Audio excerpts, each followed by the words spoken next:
বিৰাম আছে আনক কৰ্ম মূৰ জন্ম জানিবাৰ গুণা পাৰ্থ কেন মতে গতি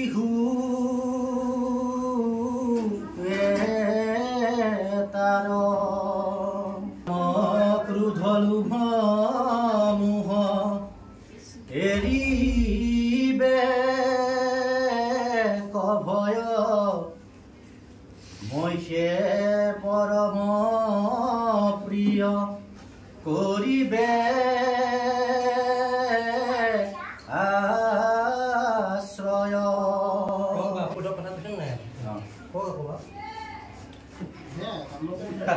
মানুহৰূপী আৰু বৰ্তমান যিটো চলি আছে কাম ক্ৰোধ লোভ মোহ চবতে আছে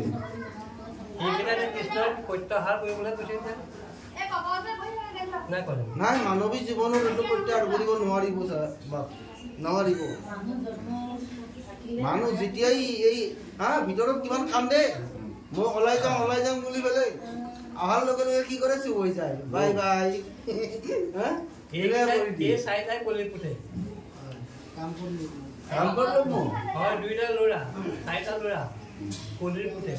মাকৰ নাম নাই দিয়া দুজনী ঘৈণীয়েকৰ নাম দিছে ভাগৱতত নলিনী আৰু মলিনী ন দুজনী দুটা ল'ৰা কাম আৰু কোট লোভ আৰু মোহ এৰা মহৰ নিশে মনে মুখ চিন্তে নিৰন্তৰ এহি জ্ঞানপুত শুয়া তৰিলা বিস্তৰ নিৰাম পাৰ্থে বোলে মুখ্য যদি মহাফল হয় তাক এৰি কেনে লোক স্বৰ্গক বাঞ্ছয় ৰাম কৃষ্ণে বোলে আছে তাৰ পূৰ্বৰ সংসাৰ আন দেৱ ভজে মোৰ নাহিয়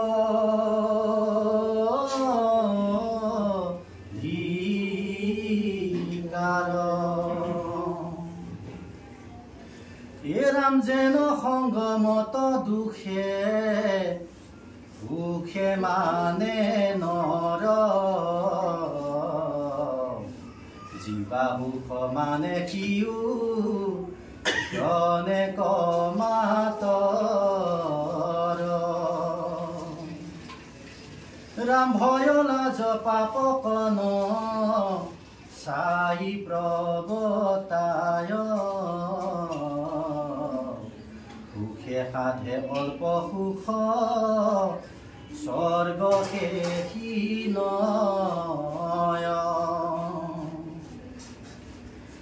ৰাম ইন্দ্ৰ চন্দ্ৰ আদি আনু দেৱতা পূজয় তাৰো ফল দাতাময়ী জানিবা নিশ্চয় নানা বুদ্ধি কৰি ভজে দেৱতা সকল যেন মতে ভজে সেহি মতে পাৱে ফল এৰাম বিভূতি সহিতে সেৱা লক্ষ্মী কৰে মোক কল্প বৃক্ষ এৰি সেৱা কৰয় কন্তক হৰে বিৰিঞ্চিয়ে সেৱা কৰয় লক্ষ্মীত লক্ষ্মীৰ কটাক্ষ পাইলে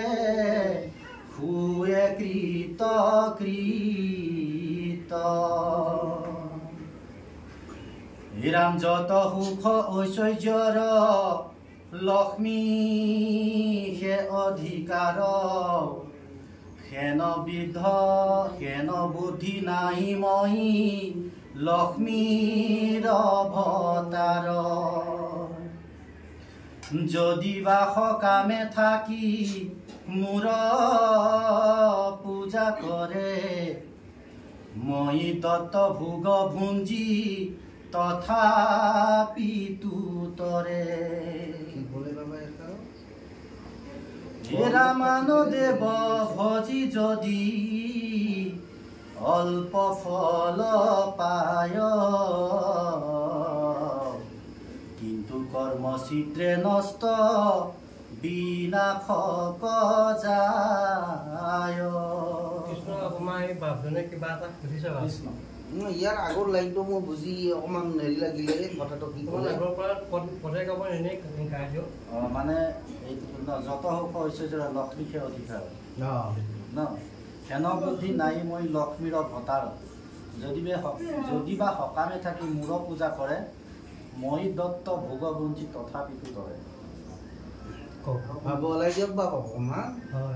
ভাৱ ওলাই দিয়ক কৃষ্ণ প্ৰভুৱে কৈছে যে মই লক্ষ্মী ৰূপটো ধাৰণ কৰোঁ আৰু মই কৃষ্ণ ৰূপতো ধাৰণ কৰোঁ কিন্তু মোৰ অৰিজিনেল যিটো ৰূপ সেইটো হ'ল বিশ্বৰূপ বিশ্ব জগতৰ বাবে মোৰ এইটো বিশ্বৰূপটো কাৰ আগত ধাৰণ কৰিছিল অৰ্জুনৰ আগত তেওঁৱে সৰ্বশক্তিমান নহয় জানো সেই বিশ্বৰূপটো অৰ্জুনক চাব নোৱাৰিছিল যেতিয়ালৈকে আমাৰ নিজৰ মলি চকু ত্যাগ কৰি জ্ঞান চক্ষুৱে আমি নাচাওঁ বিশ্বৰূপটো আৰু এজনৰ আগত কৰিছিল নেকি চতুৰ্ভুজ ৰূপে দেখুৱাইছিল কাৰ আগত মাকক দেখুৱাইছিলে বৃন্দাবনত গোপীসকলক নহয় নহয় শ্ৰীকৃষ্ণৰ হেৰি বন্ধু কি আছিলে সুদামাকো দেখাইছিলে চাগে চতুৰ্ভুজ ৰূপে চতুৰ্ভুজ ৰূপ দেখাইছিলে বিশ্বৰূপ এবাৰ দেখুৱাইছে অৰ্জুন আৰু বৃন্দাবনৰ ব্ৰাহ্মণ পত্নীসকলকো চতুৰ্ভুজ ৰূপ দেখুৱাইছিল 7 বছৰ বয়সত বৃন্দাবনত ব্ৰাহ্মণ পত্নীসকলক সেইটো কথা কিন্তু সকলক কোৱাটো উচিত হয় আপোনালোকক কোনে যদি কওঁ কৃষ্ণই এদিনাখন গৰু চৰাবলৈ যাওঁতে কি কৰে মাক দেউতাকসকলে বুঢ়াসকলক এটা টিফিন দি পঠিয়ায় দুপৰীয়া খাবৰ কাৰণে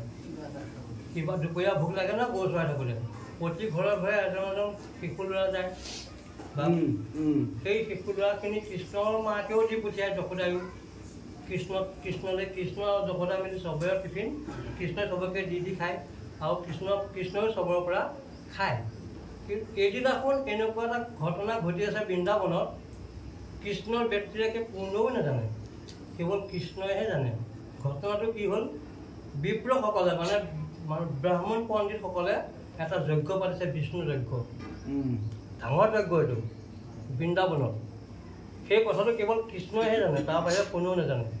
নজনাৰ কাৰণত সেইদিনাখন প্ৰতি ঘৰৰ মাক দেউতাকক পাহৰাই দিছে টিফিন দিবৰ কাৰণে চবেই পাহৰিলে টিফিন দিবলৈ চবেই পাহৰি গ'ল যেতিয়া পাহৰিলে তেতিয়া দুটা সময় এটা আছেনে নাই খোৱা সময়টো যেতিয়া খোৱা সময়টো হ'ল বাপেকৰ ওচৰলৈ সমস্ত ল'ৰা ছোৱালীখিনি চাপি আহিছে বাপেক কোন কৃষ্ণক আহিলে কৈছে যে হে পৰম পুৰুষ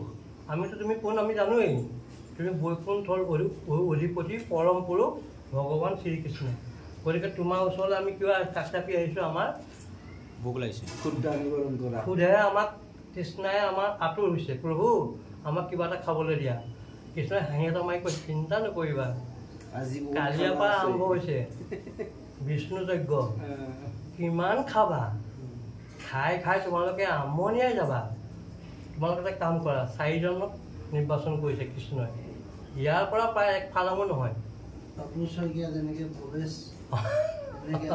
ইমান দূৰতে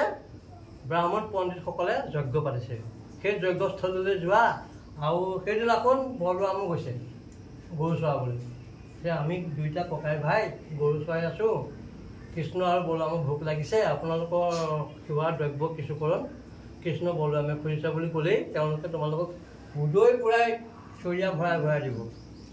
আহিল আৰু 4জন আহি পেলাই আঁঠু পিঠু কাঢ়ি দেওসকলৰ তাৰ মানে যজ্ঞ আৰম্ভ হোৱা নাই তেওঁলোকে মানে যজ্ঞস্থলী দেখিছে আৰু অ'ত 2জন ত'ত 4জন ত'ত 3জন এনেকৈ বহি আছে য'ত 4জন বহি আছে তাৰ ওচৰলৈ গৈ আঁঠু পিঠু কাঢ়ি গৈ পেলাই কৈছেগৈ আৰু সেই পণ্ডিতসকল সেই সাধু মহন্তসকল সেই ওচৰতে বৃন্দাবনতে কৃষ্ণ আৰু বলৰামে গৰু চৰাই আছে ক্ষুধা তৃষ্ণাই আকুল হৈ আছে গতিকে আপোনালোকৰ ফালৰ পৰা দ্ৰব্য কিছু আমাক দিয়ক আমি লৈ যাওঁ শুনিকে নুশুনি ভাও জুৰিলে চবেই দিম নিদিম একোৱেই নক'লে আঁঠু কাঢ়ি খাৰা হৈ কৈছে গৈ গ'ল একোৱেই নক'লে দেওসকলে দেখোন একোৱেই নামাতে কি কৰিম আৰু কৈ থাকি নাযাওঁ গুচি গ'লগৈ গৈ পেলাই কৃষ্ণক গৈ কৈছেগৈ যে প্ৰভু আপুনি আমাক এনেই পঠিয়ালে ইমান আঁঠু পিঠু কৰি কাঢ়ি ক'লোঁ শুনিও নুশুনা ভাও জুৰি আমাক একো উত্তৰেই নিদিলে দিম নিদিম কৈছে তোমালোকে চিন্তা নকৰিবা একো ভয় নকৰে তাৰপৰা অকণমান দূৰ ঘৰবিলাক দেখিয়ে থাকি তাৰপৰা অকণমান দূৰ ঘৰবিলাক দেখিয়ে থাকি তুমি তাত গৈ এঘৰত গৈ আই এগৰাকী কৈ থৈ আগে যে বৃন্দাবনত কৃষ্ণ আৰু বলৰামে গৰু চৰাই আছে কিছু অন্ন পন্ন খুজিছে এই বুলি কৈ এগৰাকীক ক'লেই হ'ব তেওঁলোক 4জন সেই গৃহস্থী ঘৰলৈ গ'ল গৃহস্থী ঘৰত গৈ পেলাই দুৱাৰমুখত গৈ কি বুলি চিঞৰিব আই আছেনে আয়ে মেখেলাখনৰ ওপৰতে গামোচা এখন মাৰি গৰম দিন থাকিব নোৱাৰে নহয় আইসকল পায় জানো তেনেকৈ ওলাই আহিল বাহিৰলৈ আহি পায়ো কি হ'ল কচোন কৈছে আপোনালোকৰ যে কৃষ্ণ বলৰামে এই বৃন্দাবনতে ওচৰতে বেছি দূৰ নহয় গৰু চৰাই আছে ক্ষুধাটো তৃষ্ণাত ভোকত আকুল হৈ আছে কিছু অন্ন পন্ন খুজিছে আপোনালোকে যে বনাই আছে ইমান ধুনীয়া গোন্ধাই আছে কৃষ্ণই খুজিছে হয় নেকি বুলি ইজনীয়ে সিজনী কওঁতে হাজাৰজনীয়ে গম পাই গৈ একদম মূৰত চৰিয়া লৈ লৈ আহি গ'ল মূৰত চৰিয়া লৈ লৈ একদম আহি গ'ল যেতিয়া গিৰিজাঘৰটো দেখিছে আৰে আমাৰ যজ্ঞ একো আৰম্ভ হোৱাই নাই ইহঁতে কিয় আনিছে এতিয়াই কৈছে আমি ইয়ালৈ অনা নাই আমি কৃষ্ণ বলৰামে আমাক ভোক লাগিছে বৃন্দাবনত আছে আপোনালোকক খুজিছিল কিয় নিদিলে আমি তেওঁলোকলৈ আনিছোঁ এই জেওৰাক হৈ উঠাই লৈ নিজৰ পত্নীবিলাকক এনেকুৱা পিটন দিছে জানিব খুব পিটিছে কেৰবাকে কৰা নাই মাৰ কিমান মাৰ বাপেকে কৈছে জীয়েকক সেই হয় ইমান মাৰিছে গিৰিহঁতে কিয় উভতি যোৱাকৈ নাই কৈছে নাযাওঁ উভতি এইবিলাক চাত অকণমান সময় কাৰণে থাকিব মই কৃষ্ণৰ নাম কৈ আছোঁ আকৌ মনে মনে ক'ৰ পৰা থাকিব এক চাতো নাথাকে গান মই ঘৰত নকওঁ নহয় দেউতা মই যাওঁ বুলি কৈ একদম গৈ পাইছেগৈ কৃষ্ণ বলৰামে ধেমালি কৰি আছে সেই বৃন্দাবনত সমস্ত গৈ চৰিয়াখিনি নি কৃষ্ণৰ আগত গৈ জামা দিছেগৈ জামা দিওঁতে কৃষ্ণই আৰু গোৱালখিনিক কৈছে আৰু শুৰু কৰ তহঁতে ইয়াত চৰিয়া লৈ লৈ যা উঠি খাগে কেনে কিমান খাওঁ মোৰ এতিয়া ইয়াত কাম আছে আইসকলেতো মোক নেৰিব এতিয়া এৰিব জানো এৰিবনে নেৰিব আইসকল চবেই তুতি কোৱাত লাগি গ'ল একদম ওপৰলৈ হাত দি প্ৰভু আপুনি যে বিষ্ণু আপোনাৰ কথা আমাক স্বামীসকলে ঘৰত সদায় কৈ থাকে কিন্তু আপোনাক দেখাহে নাপাওঁ আজি দৰ্শন পাইছোঁ গতিকে আপুনি আমাক আপোনাৰ যিটো চতুৰ্ভুজ ৰূপ আমাক সমস্ত গোপীকে দৰ্শন দিয়ক বোলে তথাস্তু দৰ্শন দিম সকলোকে একেলগে দৰ্শন দিছে তাত কোনোৱে কি কৈছে জানা মনে মনে মই যেন প্ৰভু কলিযুগত জন্ম পাওঁ কোনোজনে কৈছে মই যেন প্ৰভু আপোনাৰ স্বৰূপটোতহে মই জন্ম পাওঁ মই যেন প্ৰভু আপোনাৰ স্বৰূপটোত কোটি কোটি জন্মত শেহত যেন মই জন্ম পাওঁ সেয়া তেওঁলোকে আশীৰ্বাদ ল'লে মনে মনে কৃষ্ণই কৈছে তথাস্তু হৈ গ'ল এতিয়া আমি কোন যুগৰ বাৰু সেই দাপৰ যুগৰ সেই তেতিয়া কি কৰিলে কৃষ্ণই যিখিনি কলি সেই ব্ৰাহ্মণ পণ্ডিতসকল আছিল সেইসকলক প্ৰকৃতিৰে ৰূপান্তৰ কৰি দিলে তেওঁলোক প্ৰকৃতিলৈ গুচি গ'ল আৰু যিখিনি মাইকী মানুহ আছিল সেইখিনি পুৰুষলৈ ৰূপান্তৰ কৰি দিলে ট্ৰেন্সফাৰ মানে জীৱ যিখিনি প্ৰকৃতি আছিল পুৰুষলৈ ৰূপান্তৰ কৰিলে ল'ৰা হ'ল আৰু যিখিনি প্ৰকৃতি পুৰুষ আছিল সেইখিনি ছোৱালীক জন্ম দিলে এতিয়া কলিত প্ৰকৃতিখিনি দিলে তেওঁলোকে বিচাৰিছে না বোলো মতাবিলাকে যে পিটিছিলে প্ৰসাদ লৈ আহোঁতে প্ৰতিশোধ লোৱাৰ কাৰণে কথাও কৈছে কৃষ্ণ আগত প্ৰভু এতিয়া আমি উভতি যাম মাৰিব আৰু আকৌ কৈছে কেতিয়াও নামাৰে তোমালোকৰ চৰণত শৰণাগত হ'ব এতিয়া মই মায়া লগাই দিছোঁ বৈষ্ণৱী মায়া কিবা চিন্তা নকৰিবা তেওঁলোক অহাৰ লগে লগে নিজৰ গিৰিয়েকবিলাকে ব্ৰাহ্মণবিলাকে গৈ নিজৰ নিজৰ পত্নীগৰাকী চৰণত সেৱা কৰিছে মোক মাফ কৰি দিয়া আমাৰ ভুল হ'ল তোমালোকে প্ৰকৃততে ভকত সেইবুলি কৃষ্ণই পাঠ হোৱাৰ আগত এই কাহিনীখিনি সম্পূৰ্ণ কৰি আছে এইটো হ'ল 7 বছৰ বয়সৰ কথা এতিয়া মহাভাৰত কিমান বছৰ যুদ্ধ কৰিছিল কৃষ্ণই কিমান বছৰত মহাভাৰতৰ যুদ্ধ লাগিছিল কৃষ্ণ কিমান বছৰত 89 বছৰ গীতাতে আছে 89 বছৰত বয়স তেতিয়া কৃষ্ণৰ বয়স সম্পূৰ্ণ কৃষ্ণৰ বয়স 125 বছৰ সম্পূৰ্ণ বছৰ আৰু তেওঁ কুৰুক্ষেত্ৰৰ যুদ্ধখনৰ বয়স তেতিয়াও আছিল 89 বছৰ 89 এতিয়া কিমান হৈছে এতিয়াৰ পৰা 8000 বছৰৰ আগৰ কথা এতিয়া শংকৰদেৱৰ 600 বছৰেই হোৱা নাই আপুনি জন্ম হৈছিলে নে হৈছিলোঁ আমিও আছিলোঁ মই কিন্তু নাজানো আমি আছিলোঁ কিন্তু হিচাপ মতে নহ'লে কিন্তু কি আছিল নাজানো জন্ম নাই হোৱা বুলি কথাটো নাই আছিলোঁ কিবা এটা থকাৰ কাৰণে সমস্ত পদত ৰাখিব নেকি আজি এই সৌভাগ্যটো পাইছো এইটো কাৰণে কৈছো আমি সেই সময়ত ভগৱন্ত আশে পাশে ক'ৰবাত সেইকাৰণে এতিয়া কলি যুগত আইসকলক প্ৰাধান্য দিছে গুৰুজনাই সেইকাৰণে আইসকলক প্ৰাধান্য দিছে গুৰুজনাই কি কাৰণত যে কৃষ্ণৰ ভকতিত আইসকল আগ্ৰহী ৰুচি আছে বা ৰুচি মানে প্ৰেম প্ৰেম সবচে বেছি প্ৰেম কৃষ্ণৰে নহয় আইসকলৰ কৃষ্ণ নহয় কৃষ্ণক প্ৰেম কৰেহে আইসকলক আইসকলৰ ভকতিত প্ৰেম দিলেহে প্ৰেম কৰিব প্ৰেম নিদিলে প্ৰেম কেনেকৈ কৰিব কৃষ্ণ কৰ্ম ক্ৰিয়া উপবাসে যত পাৱে কষ্ট দ্ৰব্য মন্তকায় ছিদ্ৰে পূৰ্বা পৰে নষ্ট এ মুহুৰ কৰ্মৰ তিল মাতৃ নষ্ট নাই নজানি কৰক যদি বিশ্বাস যাই মই অন্তৰ্যামী মোক ভিন্ন কৰি লৱে ক্ষুদ্ৰ দেৱ পূজি তাৰ ক্ষুদ্ৰ ফল পাৱে কৃষ্ণ আমাৰ এইখিনিতে কথা অকণমান আছে কিন্তু উপদেৱতা কথা কৈছে ন কৈছে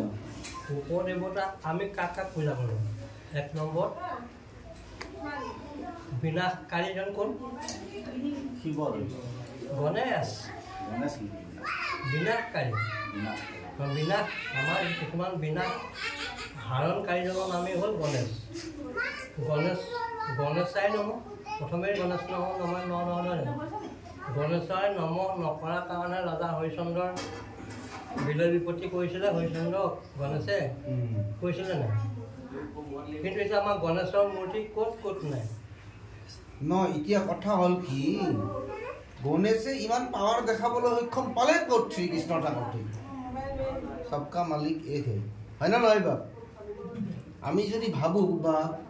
শ্ৰীকৃষ্ণই সৰ্বে কৰা গতিকে গণেশে ইমান অধিকাৰ পালে ক'ত সেই লাডুটো পায় লাডুটো পায় লাডুটো কিয় দিলে সেইটো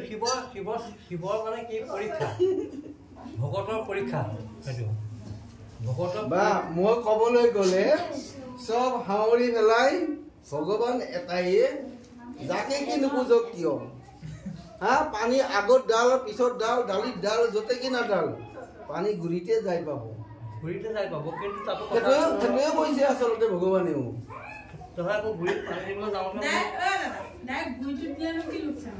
মানুহে আগত লগ নাপায় কাৰণে গুৰিত ডালে কাৰণ আমি গুৰিৰ লগত চাপৰ যে তাতে ডালে কিন্তু বৰষুণ যে আহে বৰষুণ জানো গুৰিত ডালে চবতে ডালে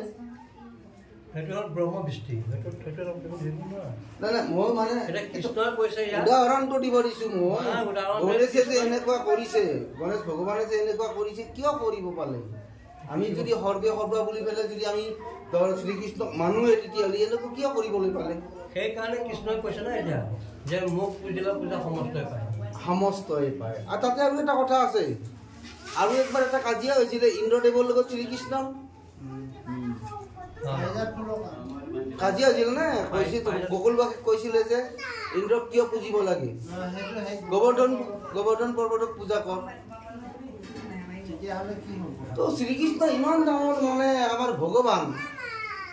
তেখেতৰ লগতো তাৰমানে এনেকুৱা মানে কি বুলি কয়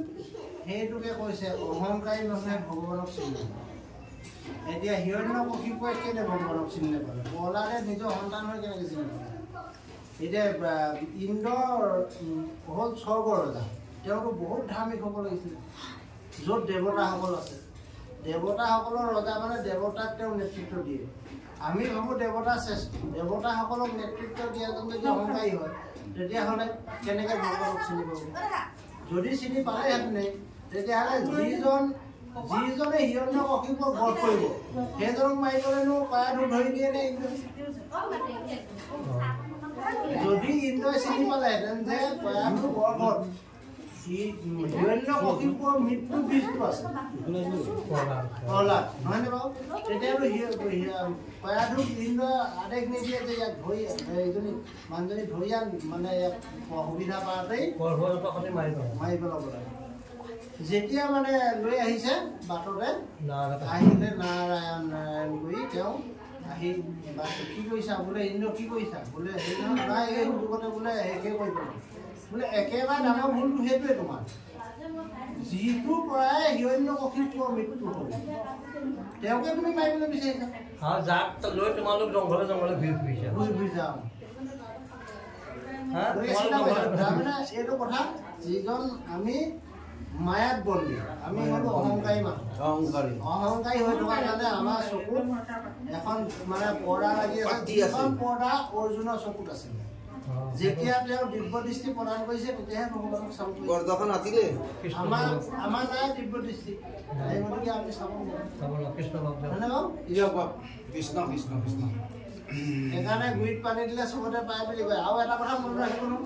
যিমান ওপৰত পানী ঢালিলেও কিন্তু পানীখিনি ঘূৰিয়ে ঘূৰি লয় ঘূৰিয়ে ল'ব টানি ল'ব তেতিয়াহ'লে আমি ওপৰলৈ ইমান কষ্ট কৰিব কিয় লাগে গাত এইটো লংপেণ্ট চংপেণ্ট পিন্ধি আমাৰ লংপেণ্ট জোতা চোতা লেতেৰা হয় চিটি গতি পোৱাহি গুৰিতে লাহেকৈ ঢালি দিলে দেখোন একো নোহোৱাকৈ আমি পাৰোঁ ৰাম পাৰ্থে বোলে কৃষ্ণ তুমি সবা খাতে সম তথাপি কৰিলা কেনে কৰ্মত বিষম প্ৰৱৰ্তক নিয়ামক তুমি কে ঈশ্বৰ কাকো অল্প ফল দিয়া কাহাকো বিস্তৰ এই কৃষ্ণে বোলে সত ৰজ তম তিনি গুণ ক্ষত্ৰ বৈশ্য শূদ্ৰ চাৰি আৰ্যত ব্ৰাহ্মণ এই তিনি গুণৰ কথা ক'লে তিনি গুণ এয়া ব্ৰহ্মা বিষ্ণু মহেশ্বৰ তিনি গুণত এওঁৱে নিজে বিভক্ত হৈ মানে সংহাৰ কৰিবৰ কাৰণে পালন কৰিবৰ কাৰণে চলন কৰিবৰ কাৰণে তেওঁ ভাগ দি দিছে আকৌ ভিতৰত এতিয়া গণেশৰো সেই তেনেকুৱাই ডিপাৰ্টমেণ্টটো অকণমান বেলেগ এতিয়া অকলে ক'ব পাৰিলে মই অকলে থাকিম বাদ দে তহঁতি কোনো থাকিব মানে যেতিয়া বিজনেছ বাঢ়ি যায় তেতিয়া তোৰ মানে চুপাৰভাইজাৰো বাঢ়ি যায় এই কথাটোকে ইয়াত বুজাইছে ৰাম সত গুণে ব্ৰাহ্মণক সত গুণে ব্ৰাহ্মণ ক্ষত্ৰিয় ৰজুগুণ বৈশ্য শূদ্ৰ তমু গুণে জানিবা অৰ্জুন এই গুণ অনুক্ৰমে কৰ্ম কৰ সকল গুণৰ প্ৰভাৱে উচ্চ নিচ শুৱে ফল শ্ৰজুপালো সংসাৰো মই তিনি লোক তথাপিতে কৰ্ম বন্ধে নপায় মুক এ কৰ্তা অকৰ্তা বুলি মুক যিটো জানে তাক কৰ্ম বন্ধে নপায় একোঠানে মুমুক্ষু কলে কৰ্ম কৰিল পূৰ্বত কৰ্ম বন্ধ এৰাইলা কৰ্মৰ জানি তত্ত্ব কিন্তু কৰ্ম কৰিলে এৰি অহংকাৰ এইমতে বিস্তৰ যে তৰিলা সংসাৰ লোক পৰম্পৰা তুমি কৰ্ম কৰিবা যিজনে জানয় তত্ত্ব উপদেশ লৈবা কৰ্ম অকৰ্ম বিকৰ্ম এহি তিনি মত পণ্ডিত হুয় মুখ নজানিয়া তত্ত্ব পাৰ্থে বোলে কৰ্মৰ যে কিবা আছে মৰ্ম লোকে যে ব্যাপাৰ কৰে তাৰ নাম কৰ্ম বিৰাম নকৰিলে ব্যাপাৰ কৰ্ম শেষি হয় তাতকে নবোলা সাপন দিতু মুখ হয় কৃষ্ণে বোলে তিনি তুয়া ছয় বুজিবা কৰ্মা কৰ্ম বিকৰ্ম বুলিয়া কহে যাক এৰাম সেহি গোত কৰ্ম বেদ শাস্ত্ৰে বোলে যাক অকৰ্ম বুলয় বেদে নকৰুতা শাক যিগুত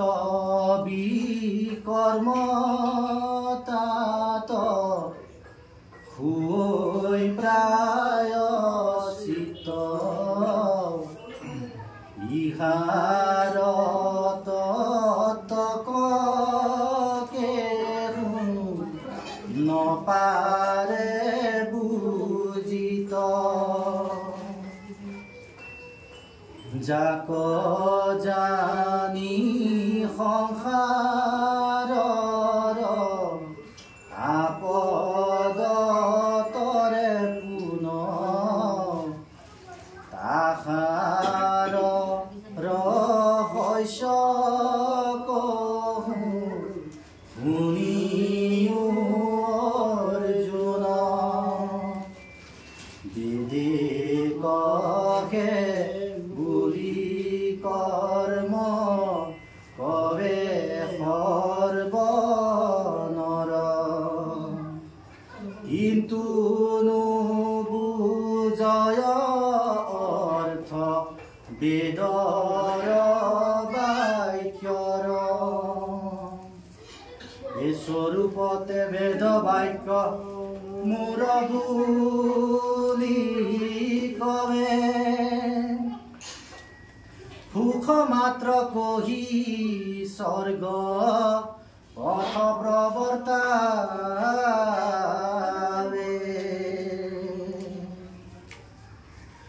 যেন শিশু ভাল মন্দ নাহি তত্ত্ববোধ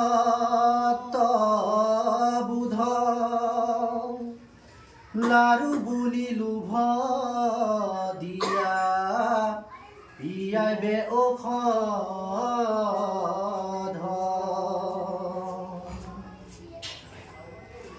তাৰ যেন ঔষধৰ ব্যাধিৰ দূৰ ফল কৰ্মৰো মুখ্যে ফল জানিবা সকল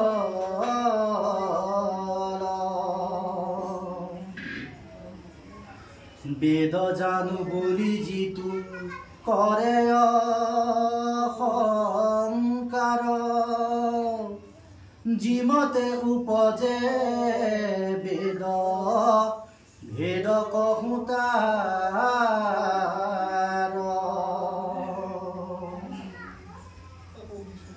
বিৰাম দেহে যে আশ্ৰয় চাৰি চক্ৰ নিৰূপমা হৈছন্তি বৈখৰ আৰু পৰাজে মধ্যমা আধাৰ চক্ৰৰ পৰা পদ্মভূতয়াতি চাৰি দল কৰ্ণিকা যে কৰে পিত জ্যোতি অসংখ্যাত নাৰী আছে দেহৰ ভিতৰ তাৰ মধ্যে নৱ নাৰী আছে মুখ্যতৰ নৱৰো মধ্যত তিনি নাৰী অনুপাম ইৰাজে পিংগলা আৰু সুখু মাজে নাম তিনি নাৰী মূলে বেৰি আশয় কমল তাৰ কৰ্ণিকাতয় আছে বহ্নিৰ মণ্ডল বহ্নিৰ মণ্ডলে আছে উষ্ম নামে বেদী ঊৰ্ধে চলি যায় যেন মধ্য চক্ৰভেদী পদ্ম এক আছে তাৰ শ্যাম দশ দল তাৰ কৰ্ণিকাতয় আছে জল মণ্ডল যেতি ক্ষণে উষ্ণ জল একত্ৰ শুয় জল বহ্নি সংযোগত বায়ু উপজয় বায়ু বহ্নি জল এক ঠাই হুয়ে যদি ঊৰ্ধে চলে সিটো পচন্তি চক্ৰভেদী পচন্তিৰ মধ্যে আছে সূৰ্যৰ মণ্ডল ৰক্তবৰ্ণ পদ্ম সিটো দুই শৰদল তাৰ কৰ্ণিকা কপায়া বায়ু বহ্নি জলে তিনি মিলি বুদ বুদ খৈয়া ঊৰ্ধ চলে যিগুটা বৈখৰী চক্ৰ থাকে কণ্ঠ মূলে পদ্মগুত প্ৰকাশয় দুই অস্তদলে ৰাম ৰাজ হংস সদৃশ যে অংকজ ধবল তাৰ মধ্যে আছে ব্যাপী চন্দ্ৰ মণ্ডল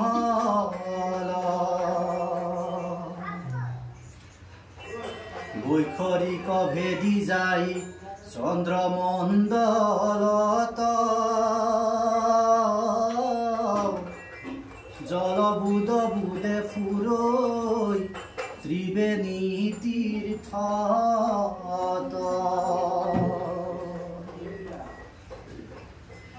সেহি বুদ বুদ চাৰি আগ ভইলা পুন ত্রিভাগ আশ্রয়ে যাই হইলা তিনি গুণ সেই তিনি ভাগ রজা আর জিবা নাম তমরি যজুর্জু হত বেদ খাম যজুশ্রজে খামে পালে ঋষি যে সংসারে নিবৃত্তিক এৰিয়া প্ৰবৃত্তি পথে ধৰে গুণক আশ্ৰয়ে বেদ বৈলা গুণময় এতে স্বৰ্গ প্ৰলোভিয়া কৰ্ম কান্দে কয় এ জিতু বুধ ব্ৰহ্ম ৰন্ধে বাহিৰায় বেদ ভাগ নিৰ্গুণ ঈশ্বৰ মাত্ৰ কয়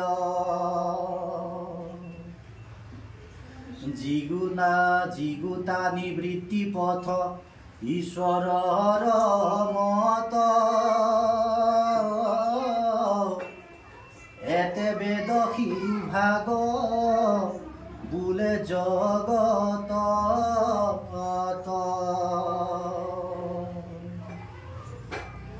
এই বুদে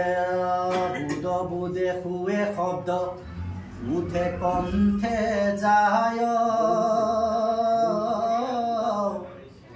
শব্দ ব্ৰহ্ম শুই বাগি দৃঢ় লাগ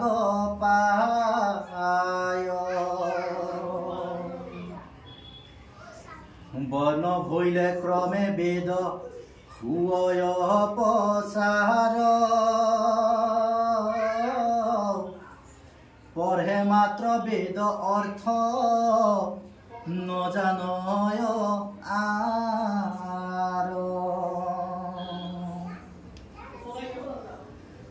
ৰামেশ্বৰ মুখৰ বাণী যত বেদ চয় শিকাৰণে শব্দ ব্ৰহ্ম জগতে ঘোষয় যাক বোলে মুনি তিনি লোকে থাকে জ্ঞান ভূত ভবিষ্যত সিজা নয় বৰ্তমান এনো আমুনি চিন্তে আত্মজ্ঞান ধানে তথাপি বেদৰ অৰ্থ স্বৰূপ নজানে যদি বোলা বেদ অৰ্থ নজানয় ভেদ যেন আকাশৰ পুষ্প শেষী সমত বেদ স্বৰূপত কহু বেদ তাৎপৰ্য যত শেষী বেদ জ্ঞান মহাভাগৱত